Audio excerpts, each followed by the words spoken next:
Hello friends, welcome back to நல்லா சாப்பிடுங்க channel. இன்றைக்கான ரெசிபி வெங்காய சட்னி. என்னடா வெங்காய சட்னின்னு நினைக்காதீங்க, இது ரொம்ப சிம்பிளான பட் டேஸ்டியான, அதே சமயம் கொஞ்சம் வித்தியாசமாகவும் இருக்கும். நான் வெங்காய சட்னிக்கு வேண்டிய வெங்காயத்தை தோல் உரித்து க்ளீன் பண்ணி வச்சுருக்கேன். இதை நம்ம கட் பண்ணி வச்சுக்கலாம். நீல வாக்கில் கட் பண்ணி வச்சுக்கோங்க. இப்படி கட் பண்ணிக்கணும். இப்படி கட் பண்ண உடனே கடாயில் எண்ணெய் ஊற்றி எண்ணெய் காஞ்சதும் இதுக்கு காரத்துக்கு நம்ம வரமிளகா தான் போடுவோம். பச்சை மிளகாய் யூஸ் பண்ணாதீங்க. 4 வரமிளகாய் நான் போட்டிருக்கேன். உங்கள் காரத்துக்கு ஏற்ற மாதிரி நீங்கள் மிளகாயை அட்ஜஸ்ட் பண்ணி போட்டுக்கோங்க.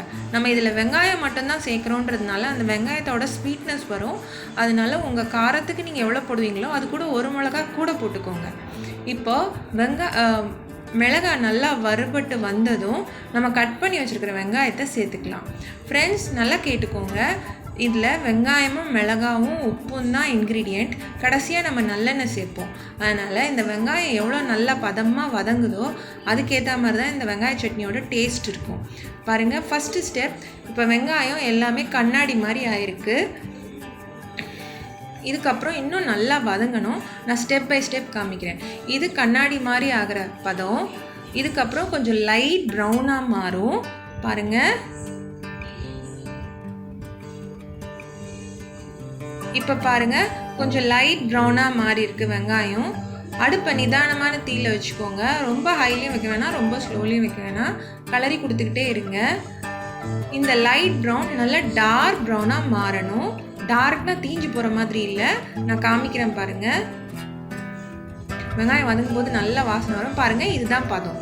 இந்த அளவுக்கு நீங்கள் வெங்காயத்தை நல்லா வதக்கணும். கடாயில் கூட அந்த டார்க் ப்ரௌன் தெரியுது பாருங்கள். இந்த அளவுக்கு வதங்கினா தான் சட்னி ரொம்ப டேஸ்ட்டாக இருக்கும்.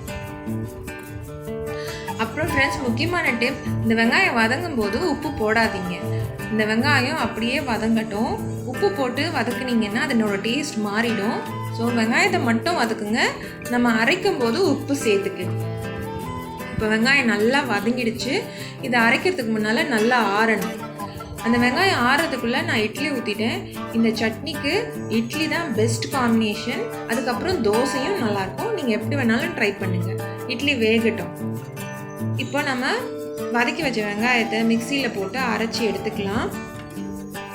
இப்போ உப்பு சேர்த்துக்கிட்டோம். இப்போ தேவையான அளவு உப்பு சேர்த்து அரைச்சி எடுத்துக்கலாம். நம்ம சட்னி அரைச்சி எடுத்துட்டோம். இதுக்கு தாளிக்க வேண்டாம், புரியுதுங்களா? ஜஸ்ட் பச்சை நல்லெண்ணெயை இப்படி கொஞ்சம் தாராளமாக சேர்த்துக்கோங்க. இந்த நல்லெண்ணெயோட வாசனை அவ்வளோ அருமையாக இருக்கும். நீங்கள் சேர்த்து ட்ரை பண்ணி பாருங்கள். இந்த நல்லெண்ணெயை சேர்த்துட்டு இந்த சட்னியை நல்லா கலக்கி விடுங்க.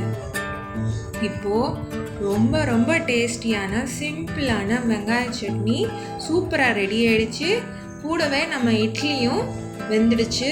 பாருங்கள், மல்லிப்பூ போல் இட்லி 4 வச்சு கூட இந்த வெங்காய சட்னியும் நீங்கள் சாப்பிட்டீங்கன்னா எப்போவுமே இட்லிக்கு இந்த வெங்காய சட்னி தான் கேட்டுப்பீங்க.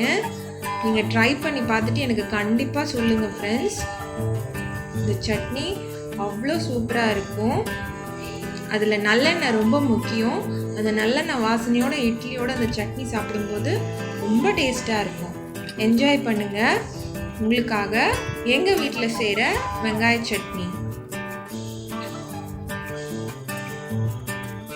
தேங்க்ஸ் ஃபார் வாட்சிங் ஃப்ரெண்ட்ஸ். இந்த வீடியோ உங்களுக்கு பிடிச்சிருந்ததுன்னா லைக் பண்ணுங்கள், ஷேர் பண்ணுங்கள், சப்ஸ்கிரைப் பண்ணுங்கள். எப்பவுமே நல்லா சாப்பிடுங்க. நல்லதை மட்டுமே சாப்பிடுங்க. பாய் பாய்.